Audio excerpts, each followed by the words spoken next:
All right, all right, all right. Hey, Colin, what did Joey Ramone say? Hey ho, let's go. Well, hello, everybody. You are tuning into another episode of Legends and Losers.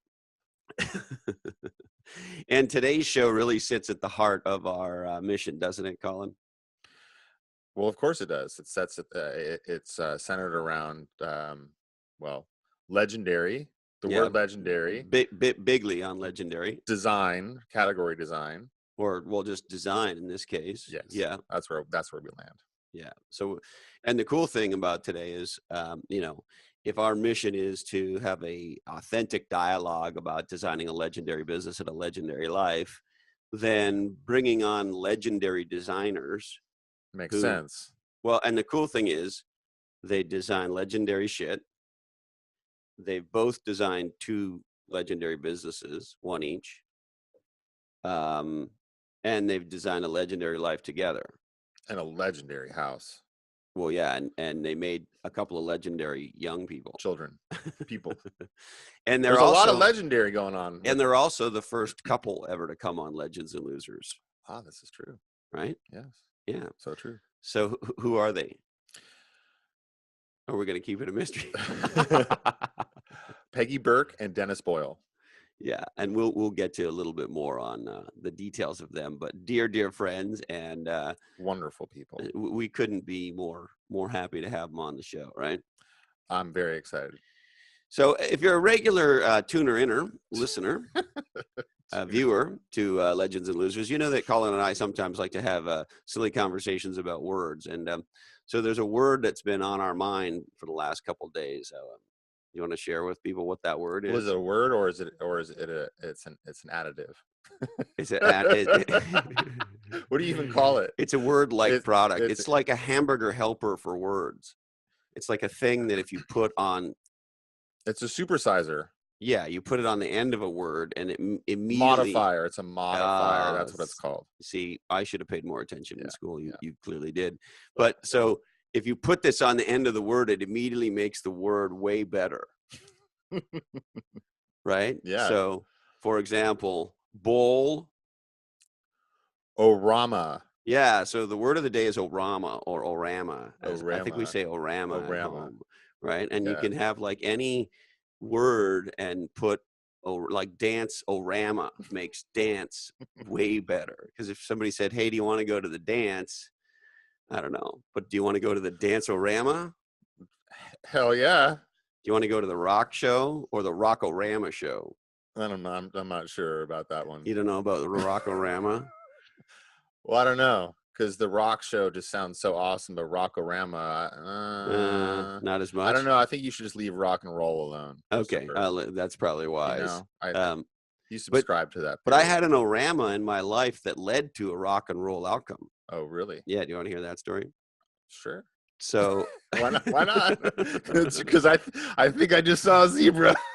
We're gonna chase this zebra. So when I was a young man, a struggling. A failing musician and struggling entrepreneur or failing entrepreneur and struggling musician. And one of the jobs I got was a retail job selling jeans in a mall, as you do. And the name of this was it in a store or was it a kiosk in the middle of the mall? No, it was a legit in the parlance of our time store. So I had fallen far, but those little kiosks are a bit dodgy sometimes. Yeah, the guy's always trying to like sign you up to some dodgy sell plan or whatever it is. It's like, just get off me. Like, where are we, man? Go, just here. I'll throw a cookie at you. It's like the mailman has to carry something to get these people off you. No, so the store I worked at where I sold jeans, a legit store in a legit mall, was called Pantorama. You were telling me this story the other day, and I asked you if it was called Genorama. No, it wasn't Genorama. It was called Pantorama. And I can't remember now if there were guys' pants in there, but whether there were or there weren't, the vast majority of the customers at Pantorama were ladies. And, when I was like, I don't know, 20 years old or however I was old at the time, was I? I don't know, somewhere in there. I sucked at selling jeans to ladies in the store. This was not a job I was meant to have. Yeah, I sold a lot of shit in my life successfully, but I was a complete failure at that. How long did you last? I think I probably only lasted about a month or two. Yeah, no, it wasn't good. How were your sales? Bad. Just miserable. I was terrible, and I had to compete with other salespeople in the store, and they were killing you. And they were killing me, absolutely killing me. Yeah, because they were, I don't know, they just knew what they were doing. I didn't know. I can't fold. There wasn't a Pantorama training course, so I couldn't even put the jeans away properly, because if I stacked a row of jeans, right there. It was terrible. And like, I don't know, what woman wants to try on jeans in front of me? None. That's what we learned. Well, you don't stand there and watch them. Well, I don't know. It's a small store. I mean, you know, I think this is why you never see dudes working at Victoria's Secret, right? It just doesn't Did they have work. a slogan? Yeah, I don't know. Wear your pants and get your Rama going. I don't know.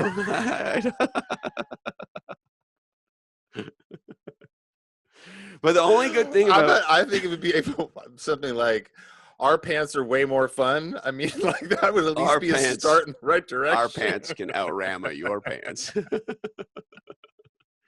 But the best part about this story for me was right next to Pantorama was a big record store in the mall. And so I ended up getting to know the people at the record store. And so I got hired there, and I did really well there. And the record store was called Record-O-Ram. No, it wasn't. I was going to ask you that. No, it was actually called, you ready for this name? There's a great brand name. You ready? Yeah. Mr. Sound. That's pretty steezy. What a terrible name for a record. Terrible. But we used to keep a log of stupid questions, and people would come in and ask all kinds of random stuff, like, you know, do you sell stamps? And do you have the new record by John Elvis Passion? Like, they'd make up artists you'd never even heard of and stuff. I always remember John Elvis Passion. I don't know why I remembered that one, but I digress. Very far. Okay, so today we're talking about design. Let's talk about some interesting design shit. First of all, did you know that Jessica Simpson is a designer? She's a legendary designer, apparently. This only came to my attention very recently, that Jessica Simpson, from, you know, I know her as Daisy Duke. That's how I know her. Yeah. And so she started a fashion line. I'm reading this from Redbook. I'm a big redbookmag.com reader, Colin. Sure you are. And this says that after more than 10 years in the fashion business, Jessica Simpson is not interested in indulging in the stereotype that the industry can be exclusive. Since she started the Jessica Simpson collection, she's been remarried, had 2 kids, and you ready for this quote? Been every size. And all of those experiences have made her want to design clothes that are accessible to all women. Yeah. So she was on the Today Show. She was on the Today Show. She was on the Good Morning Show and the Good Evening Show. But here's the part. Are you ready for this? Yeah. I'm quoting redbookmag.com here, and it's clear her inclusive approach to fashion is paying off. The clothing and accessory brand is estimated to be $1 billion a year business. $1 billion a year. And she's a unicorn. In revenue. I'm not talking about market cap. I'm talking about revenue. Unbelievable. And that would make her a super unicorn. Is she a Starbucks unicorn? I think she's I don't know. Maybe when she was in some of her larger size phases, maybe she was eating those Starbucks unicorn or drinking them, I guess. But I think I just read something that says if she gets to $1 billion, she'll be the first celebrity. Yeah, here it is. Currently, the brand is projected to break $1 billion, which would make it the first celebrity-owned clothing line in history to do $1 billion in sales, Colin. And she was very humble about it. Yeah, and remember everybody made fun of her when she had that reality TV show for being stupid? Yeah, she was eating tuna fish, and the tuna fish can said chicken of the sea, and she didn't like fish, but she really liked the tuna fish. So she was a little confused, and she wasn't sure if she was eating chicken or tuna. Yeah. and everybody thought she was stupid. Yeah, and who's laughing now? Maybe she is stupid, but listen. Like Spinal Tap said, there's a fine line between clever and stupid. She built $1 billion fashion brand. All right. Now, another thing in the world of design, who's the steeziest athlete, male athlete in the world, or certainly in America? Tom Brady. Right? It's just got to be. I don't care if you love him or hate him or what, but he's, come on. And last year's Super Bowl, come on.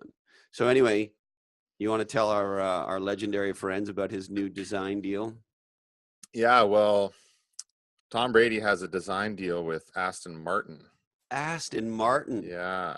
Yeah, and there's some great. So this is off foxbusiness.com. Tom Brady to design Aston Martin car, a new partnership.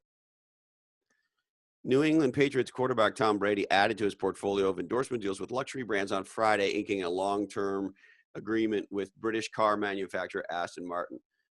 Under the deal terms, Brady will promote and drive the 2017 Aston Martin DB11, a car that sells for more than 200,000. Here's my favorite part. Are you ready for this? Yeah. In addition, Brady will work with Aston Miners to Aston Miners. Yeah, you gotta watch out for those Aston Miners. They're everywhere. To design a limited edition Vanquish S car, which will be called which will be in a content series called the Category of One, which is my favorite part. Yeah, and then there's next to the fact that there will be only 12 of these cars made available for sale to the public. Yeah, that many. That is a category of one. Yeah, and where was it? There was somewhere in here where they said something really funny. Yes, he will have to promote and drive the car, Colin. Oh, yeah, he will have to. He will have to. Under the terms of his contract. Under the terms of his contract, he has to drive this $200,000 Aston Martin lit James Bond. Everywhere he goes. Everywhere, yeah. No more driving the Kia. No more Kias. All right. Design matters, right? Design is one of those things that when it's really legendary, it can often just slip into the background because shit just works. And when it sucks, it screams so at obvious. You. And how incredible that two of the greatest designers in the modern world, A, came on Legends of Losers, and B, came on together and are married to each other and are going to tell us all about it. Well, with that said, why don't you introduce Peggy and then I'll introduce Dennis. Well, Peggy is a dear friend, someone to whom I owe a great debt of gratitude for making my life and work amazing. She's been a partner of mine for many years. We worked together working with many, many companies in the Silicon Valley, and she's a great friend. And she was the inspiration and motivation, at least for me, in writing our book, Play Bigger. So Peggy's an incredibly special and important person in my life, and I've gotten to know her husband Dennis very well, and he's an incredibly inspiring guy. But okay, here's Peggy's official background. Peggy Burke is widely acknowledged as the preeminent brand designer in Silicon Valley. How do you like that? She's the founder and chief executive of the award-winning 1185 Design in Palo Alto, California. From Cisco and Adobe to Kleiner Perkins and Stanford, a stunning number of iconic Silicon Valley brands have turned to 1185 over decades. Peggy's been named one of the 100 women of influence by Silicon Valley Business Journal. She's an outdoor and hiking enthusiast. She's got a BA from the University of Cincinnati. She's on the board, Colin, of the Computer History Museum, and she's a regular lecturer, a beloved lecturer by students and faculty alike at Stanford. She's the mother of two great boys, and she's the wife of our second guest today, Dennis Boyle. And I would agree with everything you said, Peggy's. I've actually met and worked with Peggy on multiple occasions, and she's a very special woman. I've enjoyed working with her very much, and I've met Dennis at their house for the launch of. There was a special event, is what it was. Yeah. So Dennis Boyle is a design legend and a co-founder of one of the most iconic consulting firms in the world, IDEO. Dennis and his partners have designed a new category of management discipline called design thinking. Over the course of his career, Dennis has helped clients from Silicon Valley to Fortune 100 businesses produce legendary results through innovative design. With his co-founders, Dennis has built and led IDEO into a 700-person design firm with 9 global offices that is widely respected as the category king of design consulting. Dennis is also a consulting assistant professor for the design division of Stanford University's Mechanical Engineering School. He holds a BS from Notre Dame and an MS in product design from Stanford. And now, our dialogue with Dennis and Peggy. You think Dennis's hair looks like Jughead? Kind of, don't you? It's kind of. Do you remember Jughead? I don't really remember Jughead. Well, don't look him up, Dennis. I get who's the artist with the Campbell soup cans a lot? Does he have your hair and your glasses? Yeah, yeah, I get that. Oh, you're thinking of Andy Warhol. Yeah, I get that. So. Yeah. Yeah, that I get. Yeah. Although I think, with all due respect to Andy, you're better looking. Oh, well, thank you. So remind me, guys, how did you meet? Well, why don't you tell that story, Peg? Okay, I knew you were going to pass the mic. You mean the introvert passes the mic? To the extrovert. Yeah. Okay, Funny how that so happens. I'll tell you how we met. One of my best friends that I had grown up with, Elizabeth Horn, was dating David Kelly. And David and Dennis had gone to Stanford through the product design program together. And they were buds, and they had started a company together. David said, I'm going to go out with my friends and start a company. He called it David Kelly Design at the time. So Dennis joined him. There were like 5 guys. And at the time that I met Elizabeth, we were at her 30th birthday party.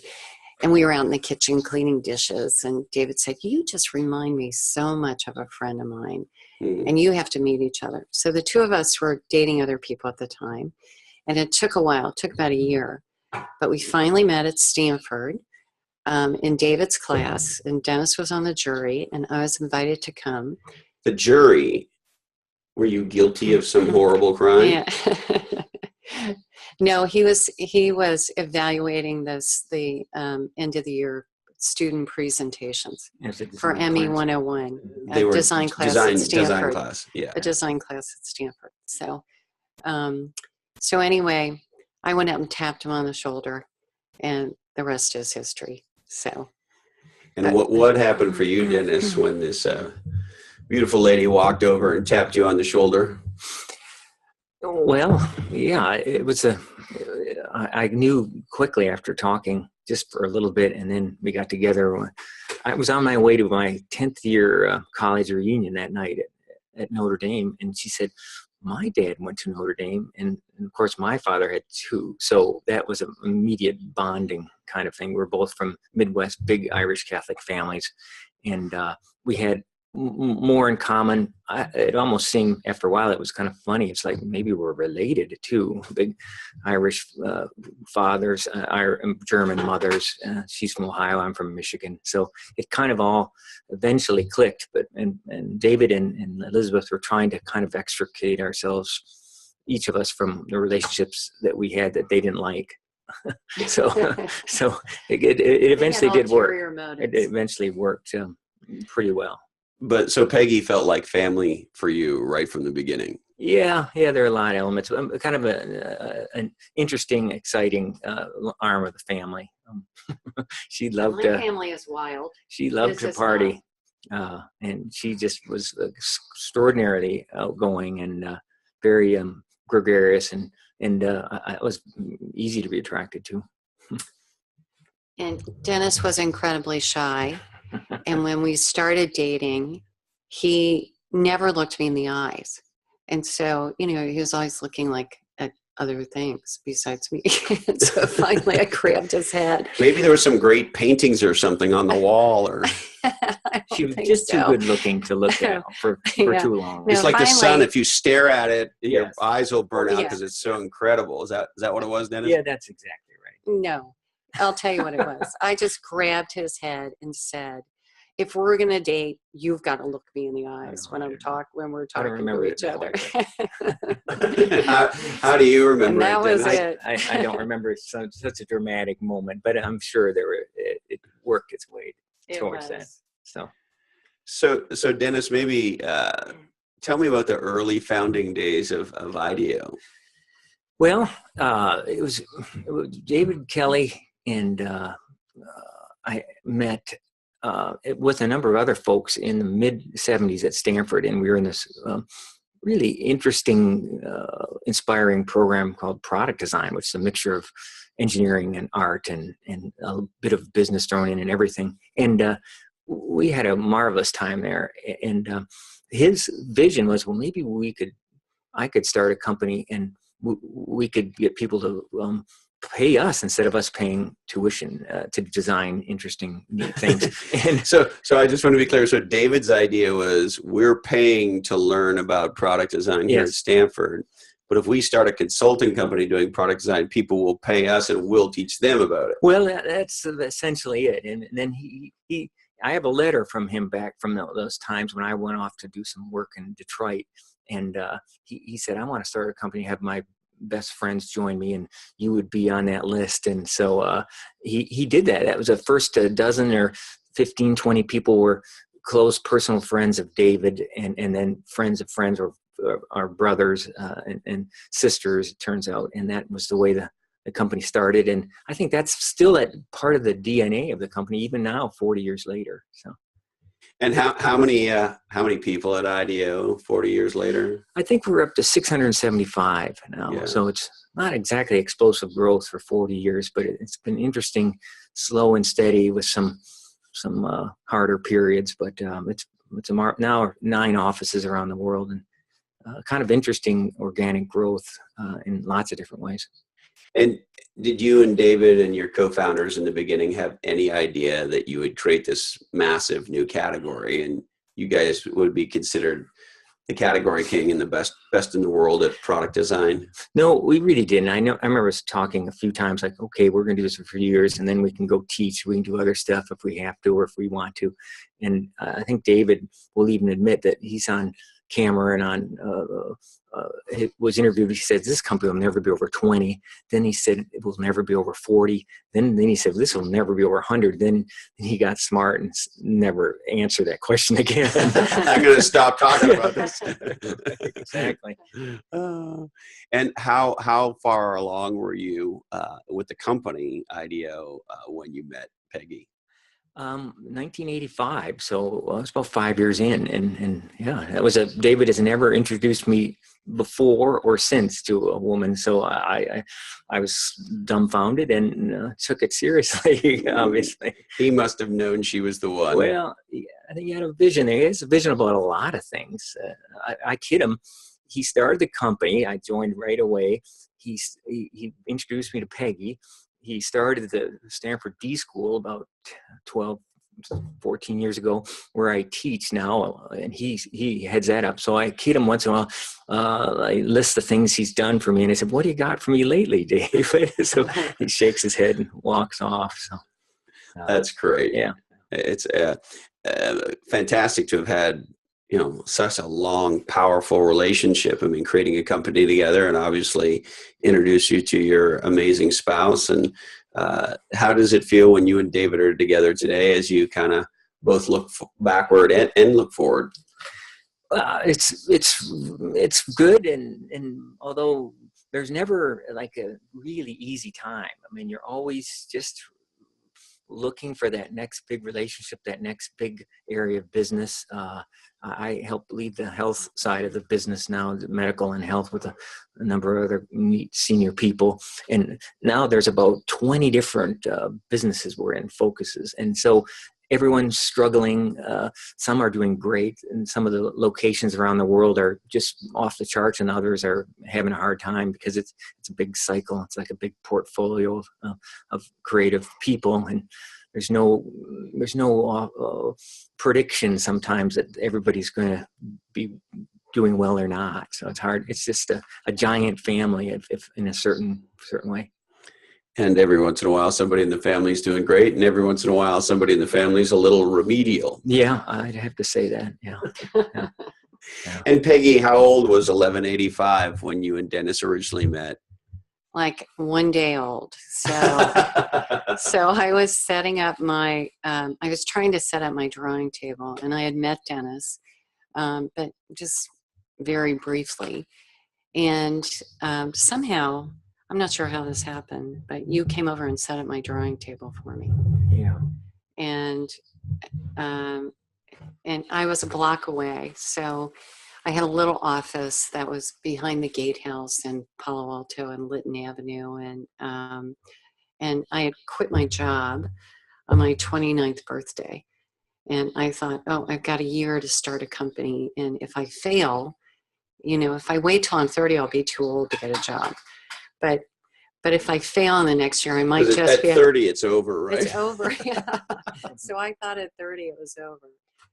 Little did I know it was just the beginning at 30. And so anyway, it was a perfect time to start and perfect time. 1185, exactly. Yeah, why don't you tell me all about what the original vision was, and we'll get to where you are now. All right, he's talking about the name. So when I started the company, and I don't know how you do it today because I haven't started a company in 30 years, but when I did it, you had to go sign a fictitious name and, kind of file all your forms and to start the business. So I went to fill out all the forms and I kept writing 1185, 1185, 1185 because it was November of 85. My phone number was 885-1185.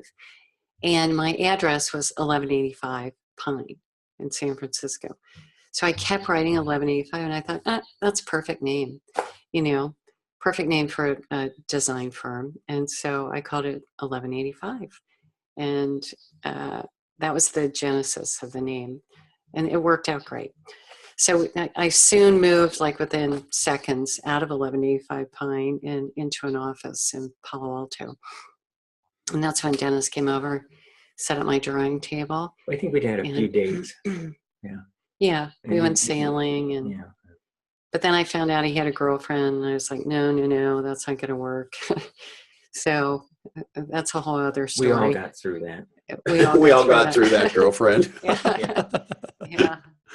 Yeah, we don't want to relive that. But anyway, it's all good because he came up, set the drawing table up, and away we went. And we were working in parallel on many things in the Valley at the time. And you can imagine 1985, 84 is when the Mac was launched, and that was a huge thing. And so I got one of the first Macs in my office, and I was sharing my office with my friend Elizabeth, who was a filmmaker. And she was producing a film called My Dinner with Apple. And so she kept bringing all these interesting people into the office. And then I would meet them. And I really credit Elizabeth and Andy Cunningham, the two of them, for sort of opening the Valley up to me.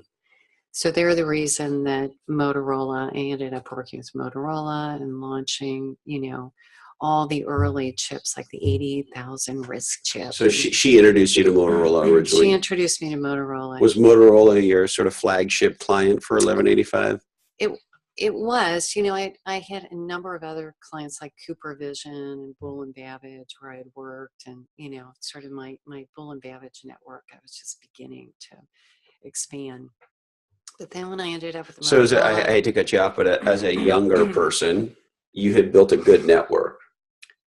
I had built a good network in the 2 years that I lived here with the company I worked with, which was Bull and Babbage at the time. So when I left there, they put me on retainer, which was amazing because I had $3,000 to my name at the time. When you were 29, you said, I'll give myself a year. Yes. So I had $3,000 to start my company, and that was it. And really, I had nobody to fall back on. I had to succeed one way or the other, or get a job. So, my impression of those times is you and I were very similar as young entrepreneurs, which was entrepreneurship. We weren't what today I think of as biggie entrepreneurs. We go down to Sand Hill Road. We have some awesome algorithm. We raised $200 million in an effort to become the next, Google founders and what like that. You were a small-y entrepreneur, just scraping and scrounging. Mm-hmm. And did it feel like to you at the time, like for me, I would describe being an entrepreneur as a young man in that entrepreneurship for me was not a way up the way I think it is for a lot of biggie entrepreneurs. Mm-hmm. For me, it was a way out of a life of struggle and so forth. Was it like that for you? It wasn't, at the time, it wasn't actually clear to me what it was going to be. But I just thought at that time that I could do amazing work on my own. And I had a lot of confidence in my ability to do a certain level of creative that I didn't see inside companies or in some agencies. And I really thought I could do it. But you saw missing in the market. You saw what sort of you were doing design-wise, and you didn't see others. I didn't see people doing it. I didn't see like a lot of intelligence built into the creative that was out in the world, the campaigns or the identities or just the brands of companies then. And I just felt like if I could scratch out enough money to survive, I wasn't in it to make money. I was in it for the work. I just wanted to do really cool work. That's all I cared about. Have you ever? Well, thank you, Christopher. But I was super lucky because along the way, I just met the most amazing people like you. And they kept introducing me to more and more and more amazing companies and technologies and opportunities. And my world exploded. I mean, it was incredible what happened to me. Yeah. And for both of you, starting to date at that young age and both being entrepreneurs, Dennis a little bit ahead in terms of how long IDEA have been going. How did being a two entrepreneur couple, what was that like? I know. Well, do you want to talk about? I'll start. Well, having children was hard because we were working very hard, long hours, and some travel. And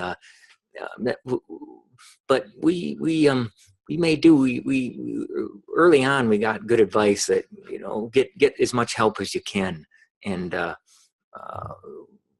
was we follow that and had a series of nannies. One in particular, which was outstanding, was really our wife, if you will. But in the beginning, I'm sure neither one of you were exactly making zillions. How were you able to afford a nanny and make that work while you were, both trying to build these companies and really new categories in a lot of ways? Well, my entire income went to the nanny. Yeah. And we lived on his income. That's what we did. It was just like, okay. I worked for the nanny, and he had a bigger income, so we lived on that. So my entire paycheck went to the nanny. But for the first few years. We made it work. It wasn't ideal sometimes, but we made it work. And in the long run, I think it was. Yeah, well, that's some hard parts though, because we're kind of both working late sometimes, and I don't think I'll have to ask our boys, especially our oldest boy Burke probably got a little less than the amount of attention, especially when he was really young. But we've made up for it. I mean, I don't know your boys incredibly well, but neither one of them have turned out to be psychopathic serial killers exactly. No.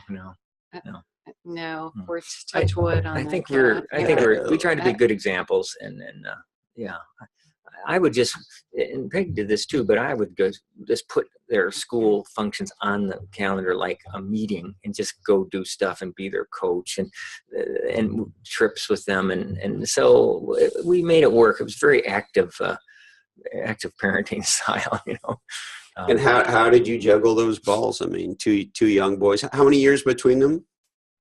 5 years. and a half. Yeah. Yeah. And so two young boys and very active young boys and lots of sports and lots of school homework and all the good stuff. And yet you guys are building two of the most storied consulting firms, services firms to ever been built in Silicon Valley.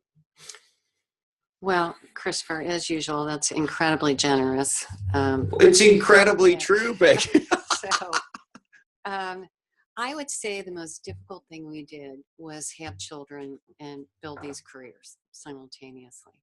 And any parent, any two parents that decide that they want to continue to just, stay in the trenches and really, really push forward to borrow your word, legendary work.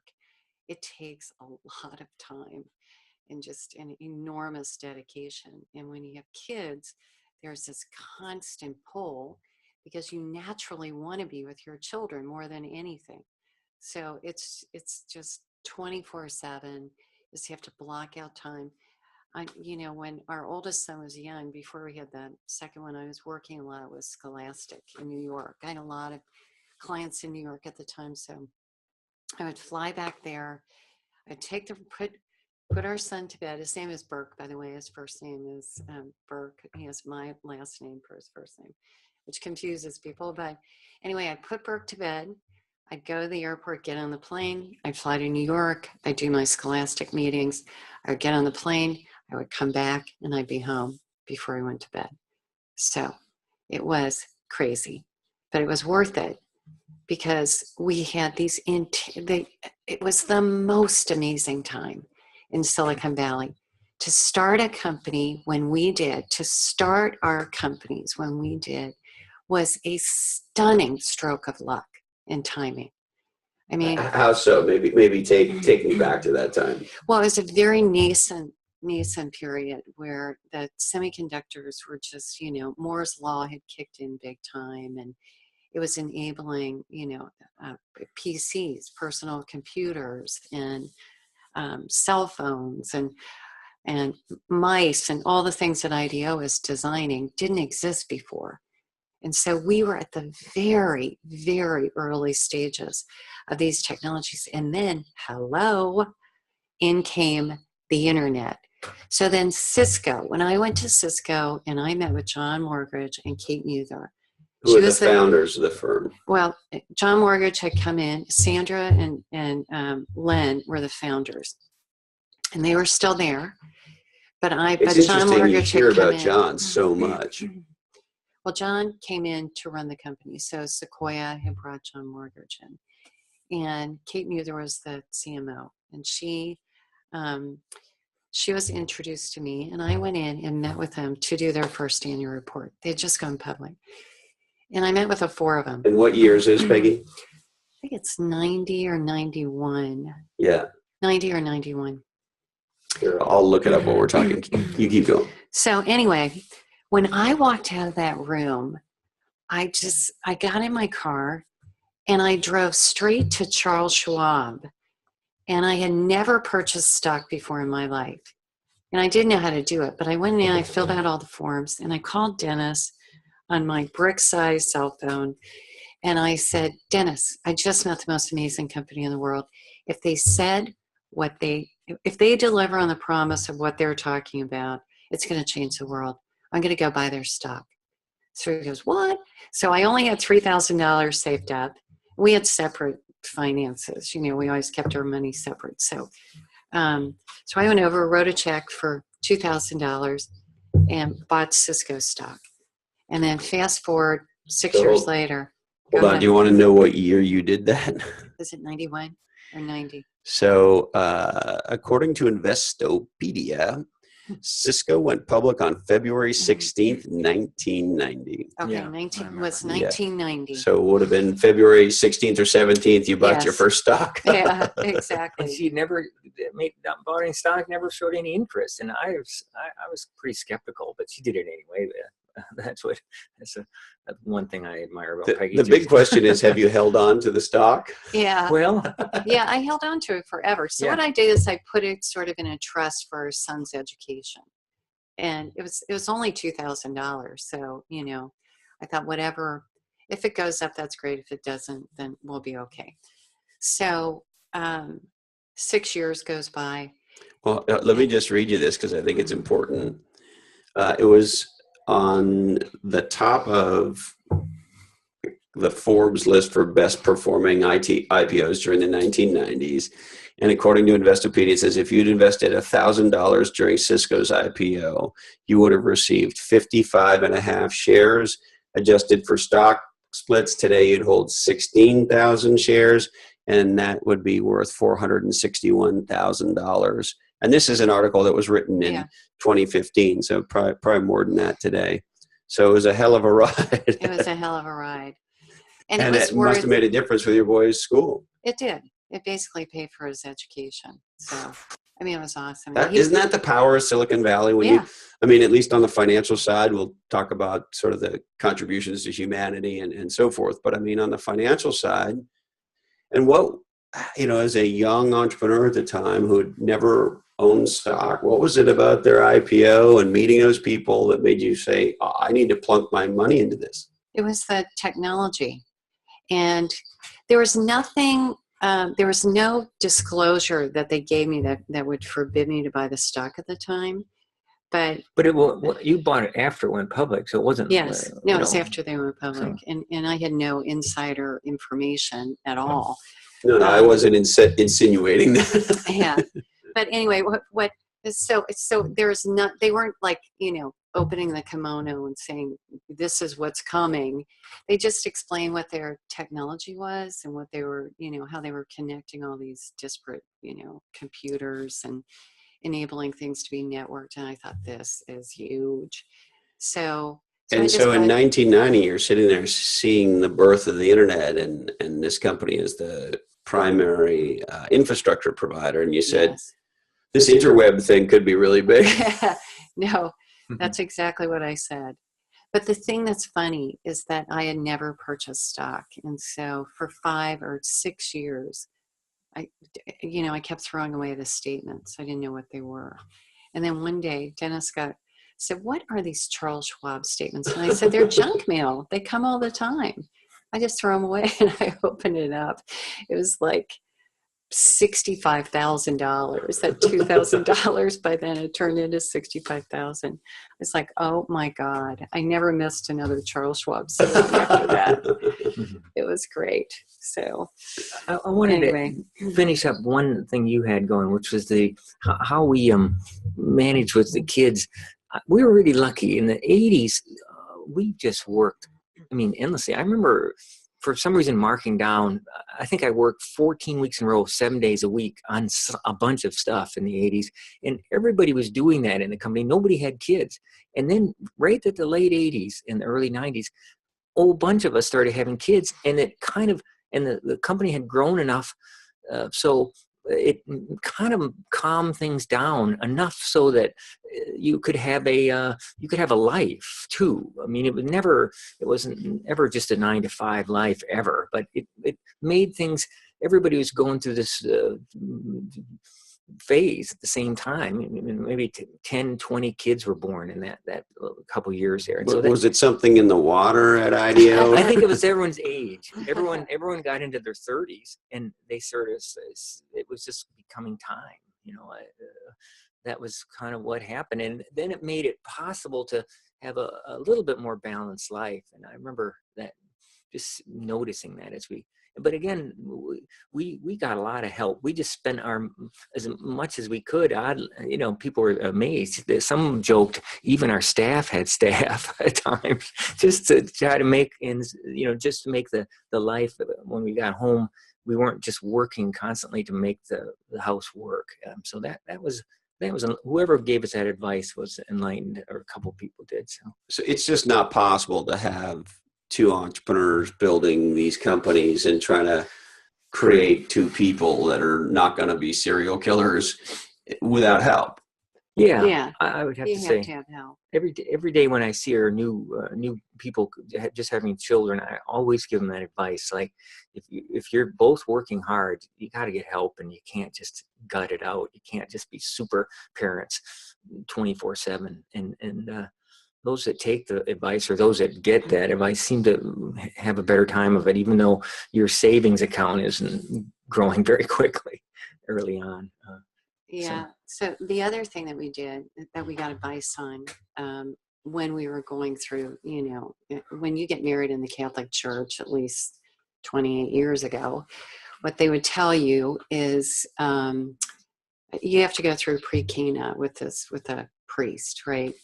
So you fill out all the forms and you sit down and they do a psychological test and they tell you what the differences are between you two and what you need to do. Did they do like a Myers-Briggs kind of a ENITIFID kind of a thing with you, or what did they do? Their own version of Yeah, that. I think it wasn't It wasn't bad, but very they have, rigorous. yeah, but and was I think more they still interviews. do it today. But it was pretty incredible what they figured out about both of us. So, but the most enlightening thing is this priest said, you got to get help and you've got to spend time with each other. And if you don't, you won't succeed. And we walked out and said, okay, great, you know. So what we did is we discovered he was right. I mean, we were both building businesses and we had this baby and he was, you know, consuming, all of our focus was on this beautiful new baby in our life, right? And so one day, I think our son Burke was like 9 months old, and what years were born? 89. So he's like 9 months old. And by the way, I was pregnant when we got married. Why waste any time, right? Yeah. Boom, boom. Exactly. Well, we had a June We didn't wedding waste any planned, but time. we had to move We had it a June wedding to planned, November. but yeah, we ended up getting married in November, which was great. So we're sitting in the kitchen, and you know, Dennis is feeding Burke, and I'm feeding the baby, and Dennis is reading the New York Times. I see on the back of the New York Times this ad, $259 round trip to Paris. So I grabbed the paper, and I said, "Here, you take over. I'm going to go do something." So I went and booked a flight to Paris, and didn't tell him because he was so Midwestern. So American, really. He wouldn't go to Europe ever for less than a week. And I just wanted to go for dinner. So I booked the flight and told him, you know, we're going to go away, just pack one little thing. And we flew to Paris a month later. We got on the plane, we flew to Paris. He didn't know where we were going. We showed up at the airport and we got on a flight to Paris. And I said, we're having dinner in Paris. So we flew to Paris. We got off the plane. We walked around. We had dinner. We walked around all night. And we came back the next day. Did you even have a hotel room? No, we just flew. We had dinner in Paris, and then we flew home. The next year, we went for 2 nights. But we didn't go to Paris. Long this time. Yeah. So from then on, we just have a date once a year where we get on a plane and we go somewhere amazing. And we experience these cities. It's now a long weekend for It's a long weekend. It's like 4 days. And where it's sometimes more than one. It's now 2 or 3 or 4 times a year, actually. Sometimes. Yeah, but our annual date's in February, and we just go away for. So we've been to Berlin and Amsterdam and London and Spain and Rome and Tokyo and. Direct flights are the key. Singapore. It's hard to go somewhere for dinner if you have to fly through Peoria and bumfuck Europe and goes on a separate trip or something. Then you're really stuck. And so have these spectacular 1 day and now 4 or 5 day dates been a secret to how you guys have been together all these years and built these 2 I'd say companies? It's one of them. It's a great thing, and quite a few of our friends have they listen to us talking about it and they roll their eyes and then they try it, and often they'll come back and say, that was a good idea, we're doing that now. So there's something about that where you just carve out time for each other in a way that doesn't your life at home doesn't sort of unravel because there's so much going on. But that's been a great that's been a great thing. Good job, Peg. Way to go, Peggy. And then, on the work side, Peggy, how did you become Peggy Burke? I mean, you are the #1 brand design expert in Silicon Valley, and your firm stands alone. So here you are. How old is 1185? 31 years old. So it's easy to become an overnight success, right? It just takes 31 years. Yeah.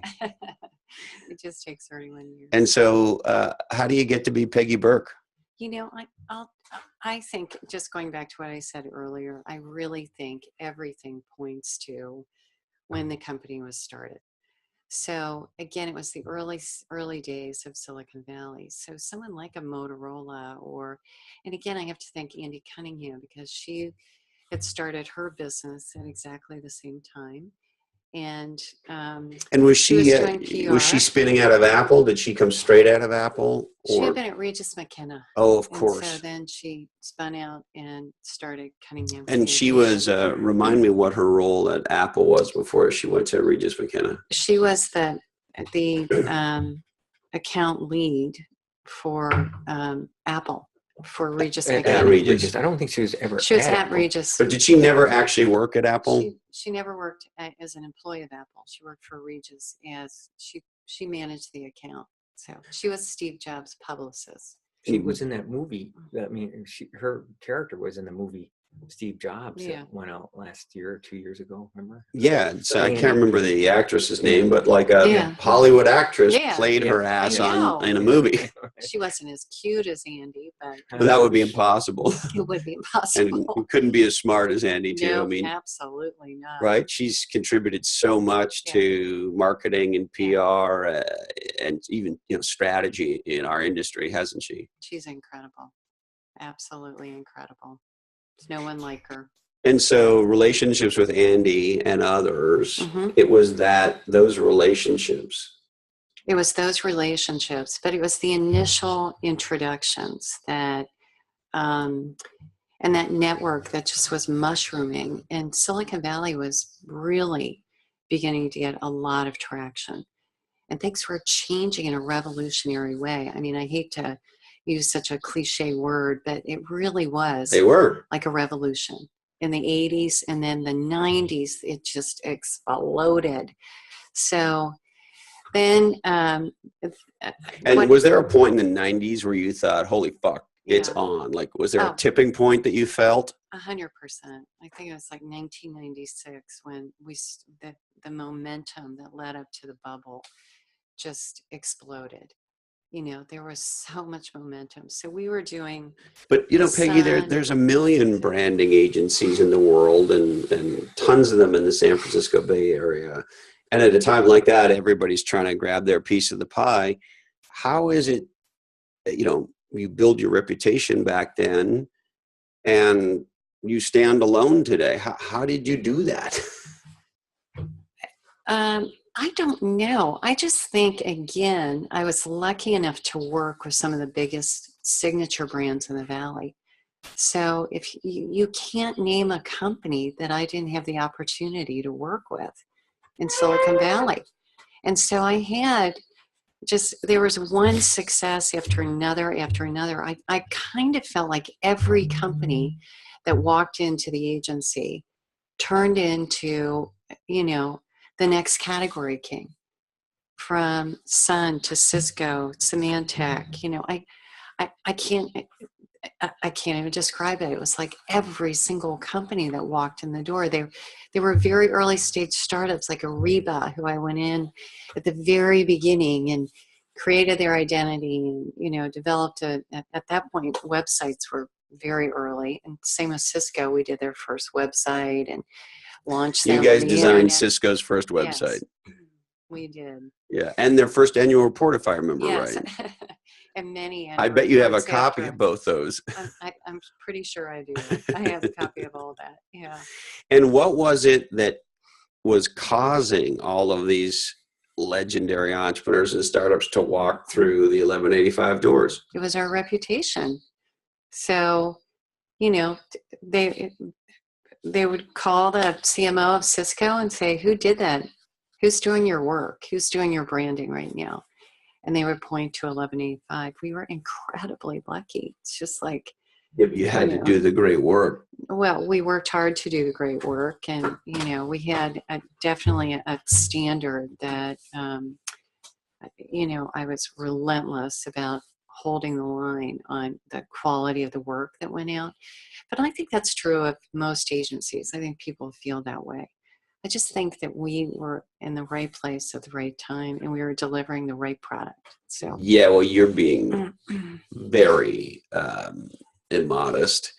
And I don't know that that's true, even for great firms. I'll share with you a quick story. When I was at Mercury and Hewlett-Packard acquired the company, I won't name the agency because it would be just overly mean, but Deb Nelson, who was the head of marketing for HP on the enterprise side at the time, wanted to run a series of ads in the Journal and the New York Times and so forth, promoting the acquisition. It was the biggest software acquisition HP had ever done. It was the biggest check their CEO had ever written. It was the biggest deal they did since Compaq. They wanted to make noise about it. So I'll never forget being in this meeting with 437 people and sitting next to Deb. And at that point, I knew I was going to get fired, and they were going to give me my goodbye pleasant. Thank you very much, Hewlett Packard. Namaste.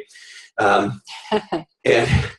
anyway, their agency, who is a very big ding-dong agency, is getting ready to show the stuff. And before they do, Deb turns and says to me, Christopher, is there anything you'd like to say before we get started? And I went and looked at the head of the account, and I just said, and let's just call him Jimmy.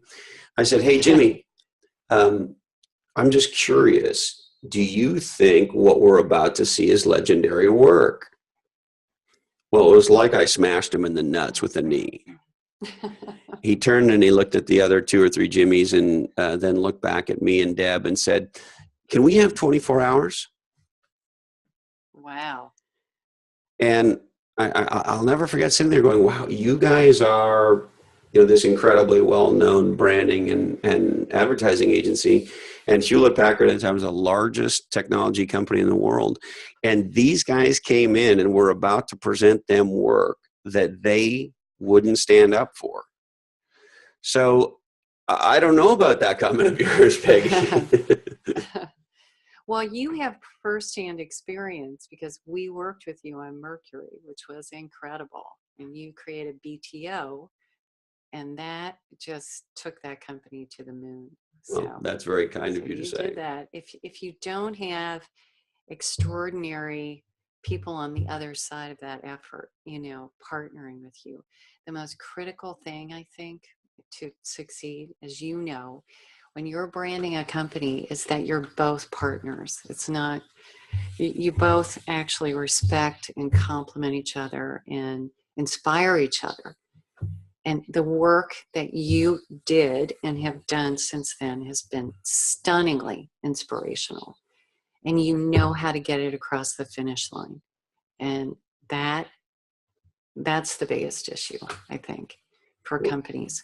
Oh, that's kind of you to say. The other thing, I always have the same experience when I see your work, which is, okay, this is so fucking legendary. Peggy, do not let us fuck this up, right?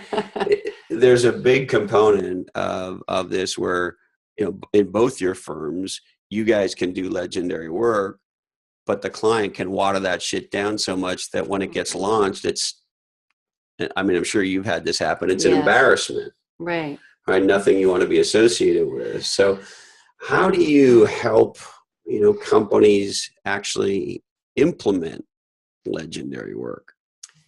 Well, I think you first go in with work that you're incredibly proud of. To your point about this HP experience you had, you don't walk in the door with anything that you don't feel could be legendary. With their input, and it's got to be great from the start, out of the gate. And again, I think if you're starting with a foundation of just incredible, like category creation, for example, if you walk in the door and say, "We're creating the enterprise healthcare cloud," right there, that opens up a million doors. Most companies don't have that walking in the door. Yeah. And then Dennis, you guys are in the business of designing breakthrough products. I gotta believe even the companies who show up and say, hey, we want to reimagine the carbidingulator, and you guys go off and do that. There got to be some companies, at least initially, that don't have the courage to take it as far as you guys take it. I think it's fair. I think we've had a lot of success, but of course not everything is successful, and there's lots of reasons for that. But in the 80s and 90s, sometimes people would just take too long to get things out. We would, one advantage of both Peggy and my business is that we just are fast. We have to be fast because nobody comes in and gives you enough time or enough money, and you just have to do it in a accelerated form. So we get good at that. But then sometimes a company will take a while to get it out into the market, and they'll miss the window. I mean, that's happened a lot. Or something goes off the rails. Luckily, we've been able to help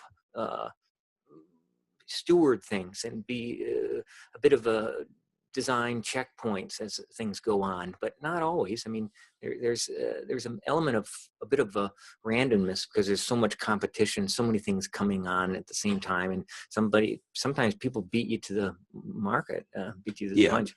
So now, in terms of beating people to the market, you created and designed this category of product consultancy. Today you call it design thinking, but back when you guys started, there were not companies of consequence that were really doing the kind of product consulting, design consulting, and now it's a huge category. I mean, you have many knockoffs. So how did you do that? How did you create the category and become the category king?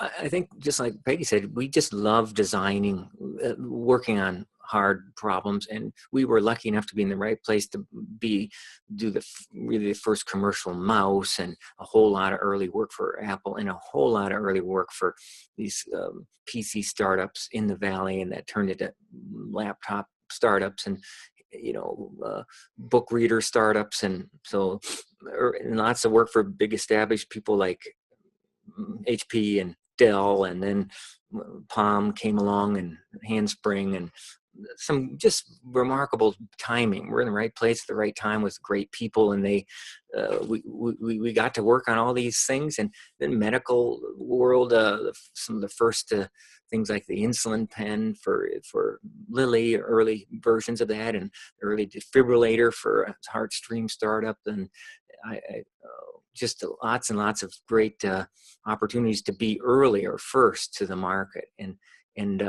that just kind of feeds on itself. How did you get to that position where an Apple in the beginning or a Lilly a little bit later on would come to you with this breakthrough innovation? Obviously, they had some product ideas and they wanted you to help take it to the next level and then get it out the door. How did you position IDEO such that some of the most innovative companies in the world, who on the surface you could say, these fucking guys are never going to outsource product design, and yet these amazing companies with amazing designers and innovators and engineers and the like would still want to come to you to help them with their thinking and ultimately design a breakthrough product? Well, we got a reputation. We sort of worked hard to, not always consciously, but we got a momentum in the 80s for being early, being first, being disruptive, and people's own internal design departments were kind of given the parts of the work to incrementally improve something. But if they wanted something that was out further than a year or two, we often got the call, and we were able to use the work that we had just done and build on it for something new. And that to this day, it's built up a big momentum. But you're right, there's a lot of competition now. Everybody knows the value of design. So there's all sorts of internal groups, and there's all sorts of companies. How many competitors do you have today? Do you have any sense for it? I'd say dozens. And many of them are former IDEO folks that have decided to do their own. The damn bastards. Well, whatever.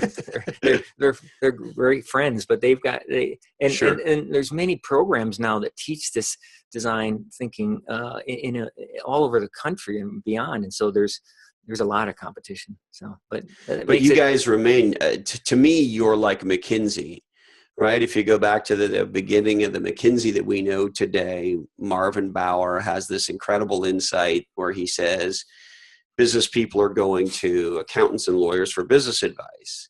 So why don't we, at the time, if I'm not mistaken, McKinsey was an accounting firm. Why don't we purpose build the firm around giving the management advice? And ta-da, management consulting's born. And they remain the category king. And there's God knows how many management consultants. And so the thing that's interesting about IDEO in that context for me is you guys were the category designers in the beginning. There are dozens and dozens of competitors. There's a lot of wannabes and wish they were's.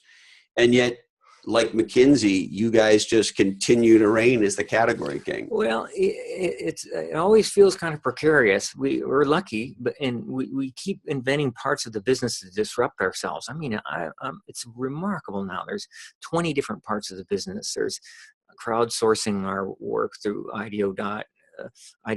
Open IDEO, and then there's IDEO.org, which is a spinoff for alleviating poverty, and then there's Design for Education. There's IDEO U, which is our process on the web, teaching our process. We've written 6 books or 7 books on it, and many of us teach classes. We're in every category except maybe tobacco products and firearms now by choice. And so we feel we're only a few steps ahead of not being great, but that's the way it's always been. And I think that you're always running in this business to reinvent yourself. And I think there's a lot of that going on now more than ever. So, and I heard 2 things. I heard the disrupt yourself part, but I also heard, and this is kind of an interesting thing, you guys are a firm that differentiates in large part based on your intellectual capital. Translation, we know shit that you don't know. And yet you market the firm through thought leadership by giving away that intellectual capital. So help me with this sort of dichotomy on, hey, we know a lot more shit about design than you do, and that's why you want to call us. But all that shit, we know we're going to write books and teach at Stanford and do all this stuff online and give away all of our knowledge. Well, that's a kind of a big dilemma. And I get that. We get that question often, and we've even, done this kind of thing to talk about it. But what it is if you hide it, it doesn't seem to be as useful as if you spread it out. And it also forces you to stay ahead of the curve because everybody else knows exactly what you're doing. It's not that we have that much more knowledge. It's this process and this ability to be very agile that seems to be a big part of the value of the firm, and to just jump ahead by just pure energy when we need it's to. Process. And wouldn't you say, I mean, what I'm hearing when you say that is culture. Yeah, it's a remarkable culture that's in 9 locations around the world now that feeds off each other and creating people and ideas and businesses, and it's somehow this big giant rugby scrum moving down the field together that seems to be valuable in complicated. So. And Peggy, at 1185, I've always remarked at the culture. I mean, I know your firm better than Dennis's, of course. Mm-hmm. The feeling when you go in, the sort of big area where all the designers are, and you have an interesting process. Do you want to talk a little bit about your process and your culture and how it comes together?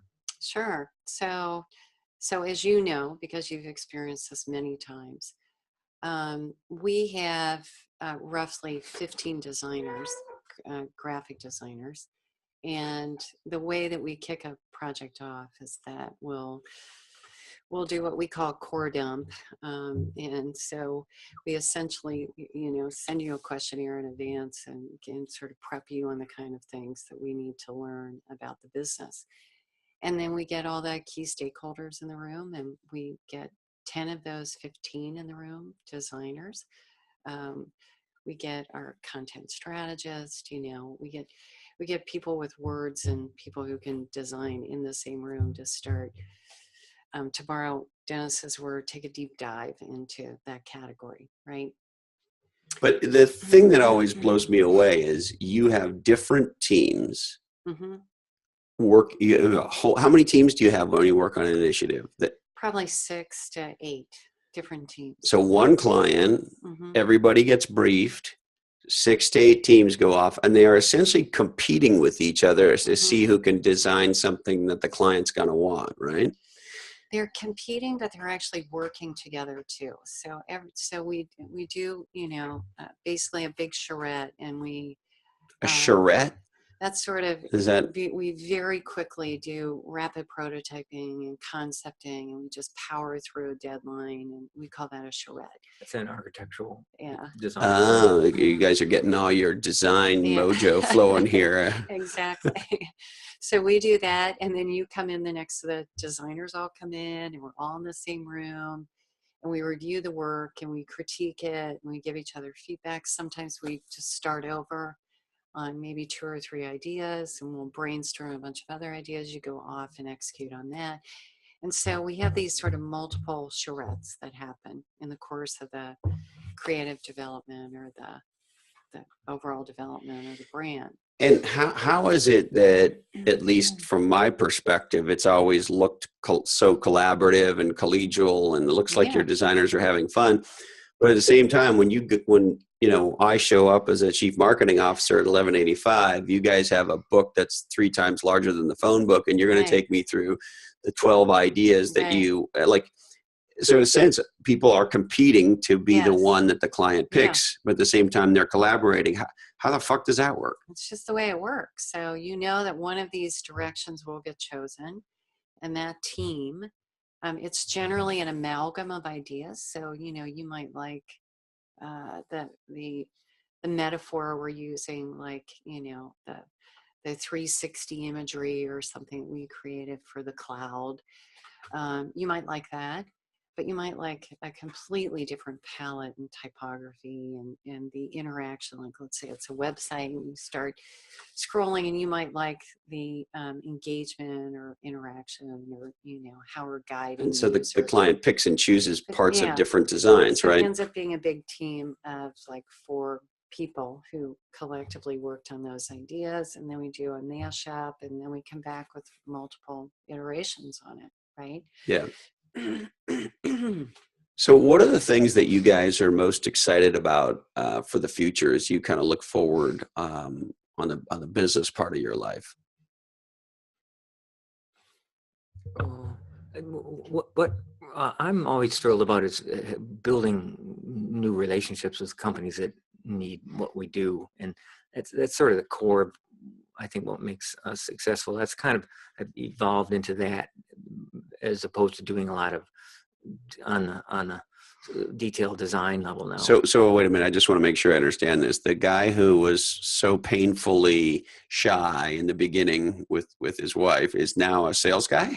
Well, that's a good side, good part of my life now, building relationships and then getting good work and doing good work. So and I think that's one of the keys to our success is continuing to have and build great client relationships. It's the artist and the patron kind of a relationship. The Medici's and the Da Vinci's kind of thing. I love it. And so, Dennis, what do you look for? Because I know you guys are in hot demand, and to some degree, you can pick and choose a little bit. And so, what do you look for in a client at IDEO? One thing you look for is a very enlightened leader who's near the top of the organization, but has a vision of what they want to do that's just not incremental. It's 5-10 years down the road, something that will be really valuable. It's hitting something or leading the market like a skeet shooter or something way down the road, and they get what the process is valuable for, and then it's up to us to, if we get the job or get the relationship, it's like an addition every single time, trying to prove yourself. But then a real interesting thing we developed, we call it radical collaboration, where we sort of meld with the team that's in-house. And that's worked very well over the years, because ultimately those people inside, including the leader, wanted to understand how this process works. And so more and more we're melting teams together. So they're participating in the innovation process, and they're learning it as you go. That's become a very so what are the thing. keys to you call it radical collaboration? Well, this design thinking process has many steps, and then having a couple key people from the client's organization along for every step of the way, for the design research, for the synthesis, for the ideation, the brainstorming, the prototyping, the testing, the experimenting, having them there and be participants. Now what we're doing, these things called labs, where we actually have a half a dozen IDEO folks and a half a dozen of the clients folks on site, and it takes 6 months or even a year, and you go through and really create something together, and that seems to be a very valuable new way of working.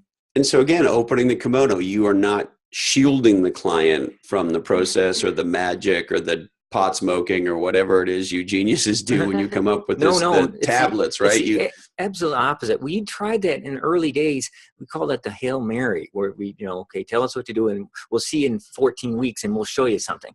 And once in a while that works, but rarely does it, because then everybody inside the organization feels that it's not invented here, and it's there's a much more difficult transition period, and so we've gone completely opposite of that. And you're right, we're showing the process, doing the process together, but somehow that seems generative and that works, and we're just moving more in that direction all the time.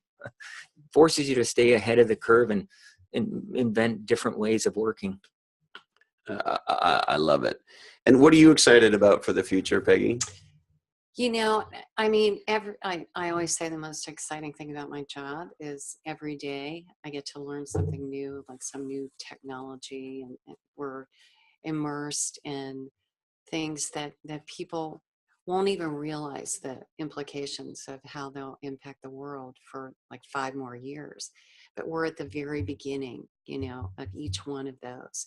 And what I'm really excited about right now is the machine learning and artificial intelligence. A lot of people are afraid of that, but I think it's going to transform everything, like the internet.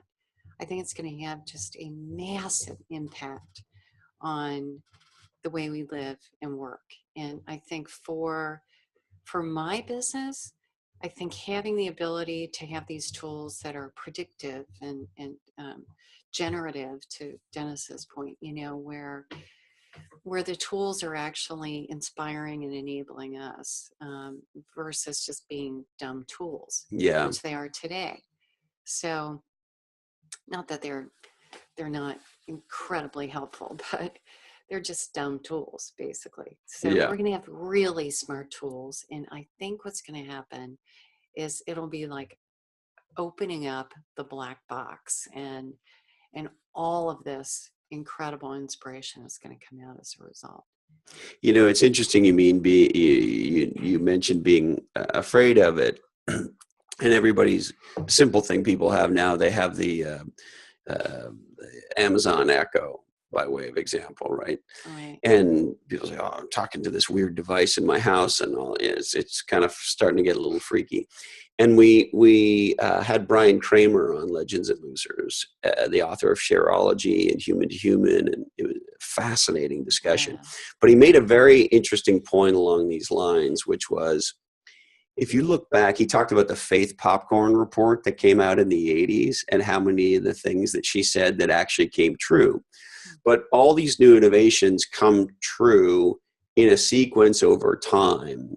So it's not like, when she said you'd be able to order things from your house and they would just show up, there was a lot of upset about that. And what about delivery trucks? And what do you mean we're not going to go to the grocery store? And all this sort of stuff. And of course, that's the reality that we're living today. And so the interesting point Brian made is that as these new innovations, these new business models, these new ways of thinking, you don't go from the 1980s to 2017 in one shot. It takes 17 years and we all get used to it. So that's sort of what you're saying in terms of not being afraid of AI and machine learning? Absolutely. I think there's so much more upside. I think whenever it comes to technology, there will always be Luddites in the world who will want to go and destroy everything possible, like hold on to their truck driving job or whatever. And I understand that. But at the end of the day, that ultimately these technologies have enhanced and improved our lives in ways that were unimaginable. And of course, there's some downside. There's a bunch of, black hats out there trying to get into our stuff and blow everything up. Is Putin trying to get in my nest? Yeah, exactly. So there will always be the black hats of the world, but there are just as many white hats out there who are protecting us and attempting to. And I think the upside of these technologies will be staggering. Yeah. And exciting. And the train has left the station. So it's coming. So there's no way you can stop it. So Alexa's going to be doing a lot more for us than she currently is. Yeah. I would totally agree from where I sit, but I think we have a responsibility, those of us on the enlightened parts of the society or on the coast or wherever, however you want it, we have a responsibility to not leave other people behind in the wake, to somehow figure out how to help people get on the train, so that they're not left in the dust without anything to work on. And so I think that's actually a pretty big challenge and opportunity. So, well, one of the things that doesn't, I think, get talked about enough is, to your point, Dennis, of putting everybody on the train. A university like Stanford today, look at our friend Tina Selig, and she puts all this content on the internet. And of course, many of the top universities around the world now are today. And you can literally get the knowledge of an MBA from top tier schools. You're not going to get the piece of paper, but you can get everything else if you have a web browser. That's right. And so we live at a time where there's sort of no excuse for being stupid. And then from a business point of view, you look at the technology that's available to a small to medium-sized business, where you can have an enterprise class piece of software like a NetSuite or a Salesforce when you want it. If you grow into that level, Quicken for a small business is an amazing thing. You look at the technology we're using now. I mean, this technology used to be millions of dollars to do any kind of a video conference, audio video conference. And it's, the product we use is Zoom, and the free version is freaking great.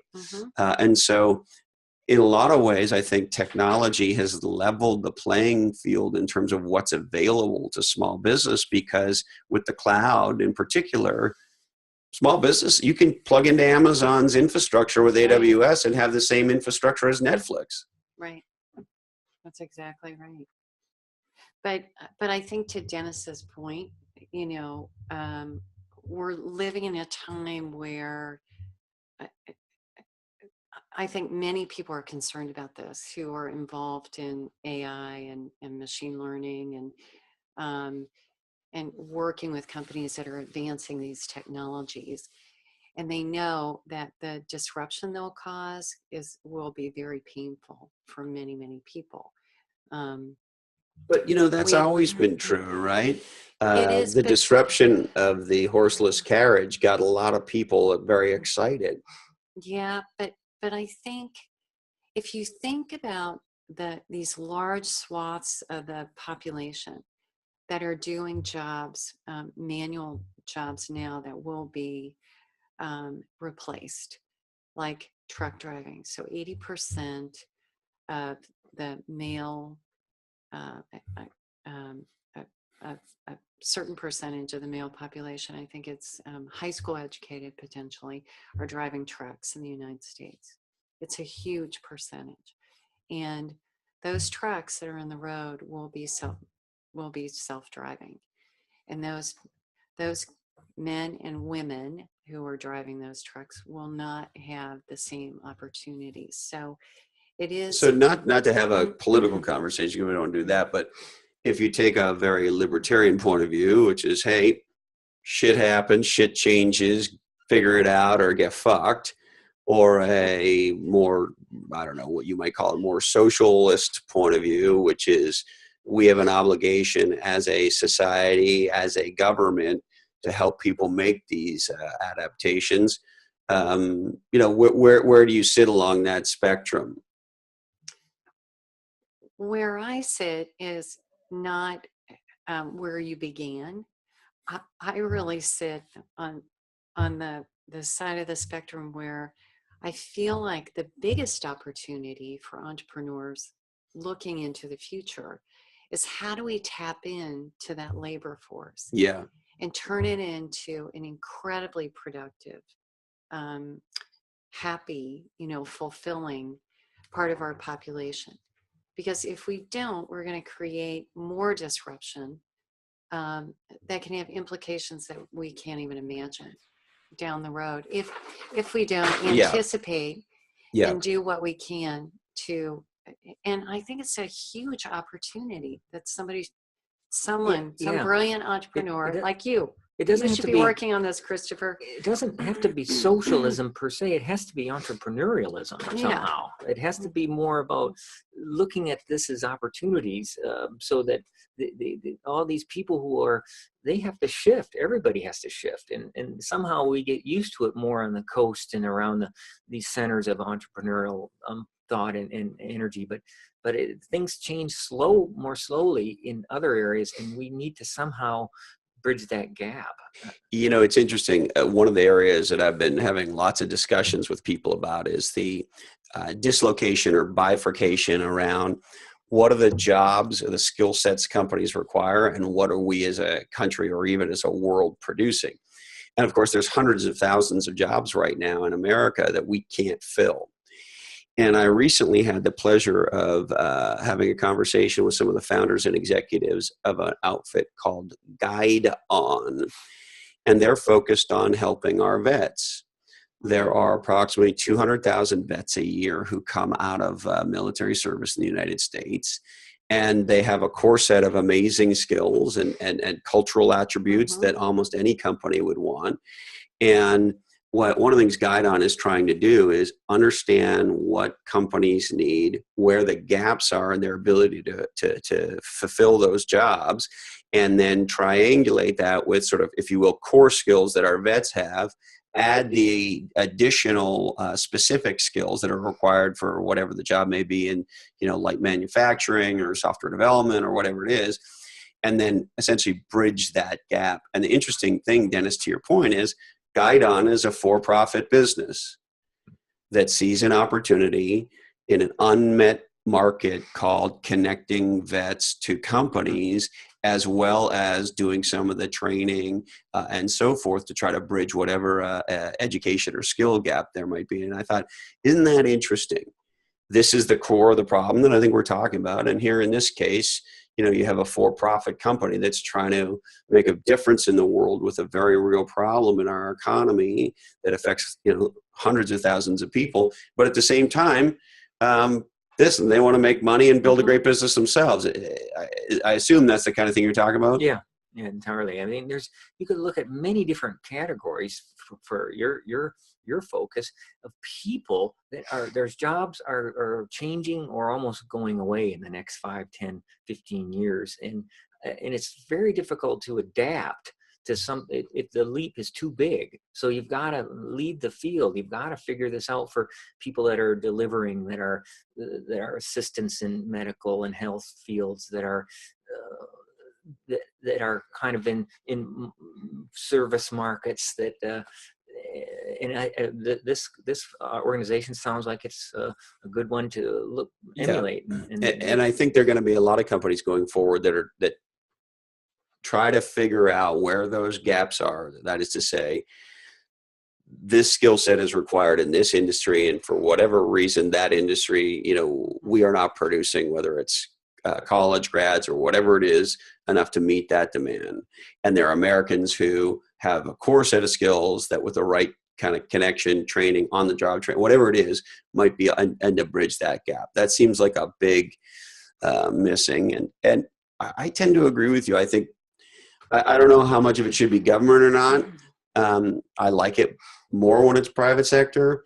But I think, Dennis, to your point, those of us who are in positions where we've been incredibly lucky, I believe what Kevin Spacey said, right? If you make it to the top of the building, you have an obligation to send the elevator back down. Yeah. Exactly. And those of us who are in positions to make a difference with opening up the rest of the country and really the rest of the world to the jobs of the future, and doing that in a powerful way. I think we need to do something there. Yeah, I think that's a good point. The world too.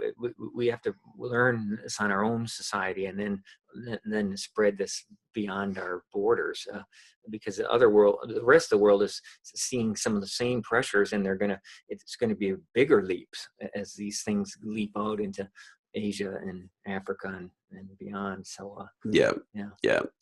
Now, kind of, I guess, in completion, one of the things I'm reminded of sitting here looking at the two of you and having this great conversation is the two of you are so fucking nice. and dare I say sweet. And in business, you hear so much about, nice guys finish last. And, you have TV shows called Shark Tank where entrepreneurs come on everywhere. And so there's this concept of an entrepreneur or a successful business executive of being, this shark, this aggressive person, and somebody who takes advantage of others and so forth. And the two of you, the way you talk and present yourself, it sounds like you're the founders of some do-gooder organization. And so maybe unpack a little bit how you could be so sweet and so nice and so relationship oriented, and yet be so successful when a lot of people think those two things don't go together. Well, I think,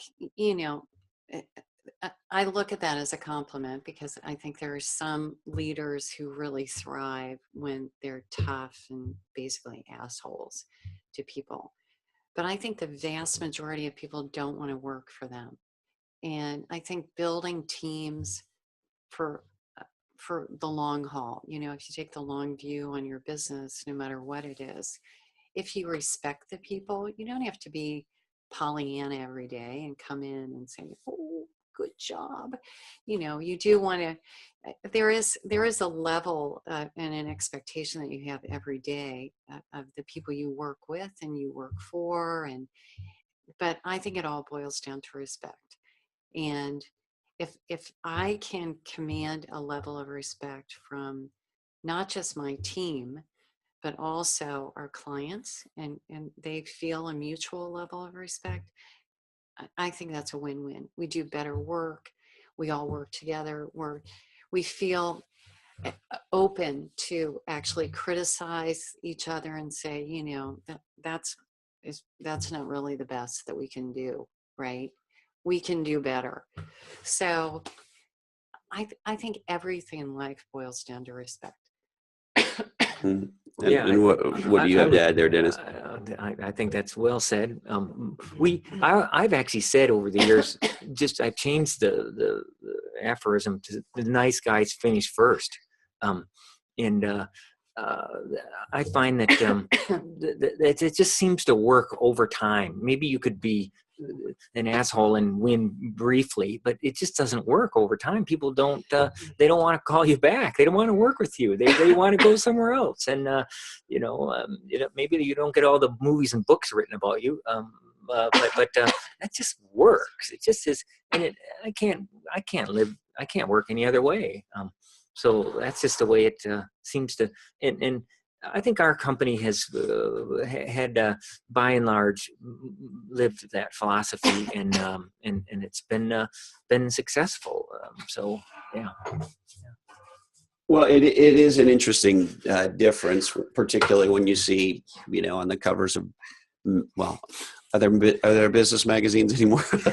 On the covers of business websites, these sort of Darth Vader-y kind of figures who, terrify everybody into doing whatever it is they terrify people into doing. It makes for much more dramatic TV shows and movies and books and so on. But ultimately, I think it's a rare that it really works. And usually behind those people that are kind of that way are really good people that are making it all work in the background too. So that's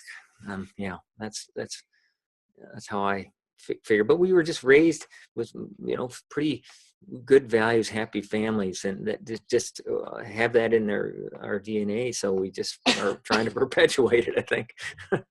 That's awesome.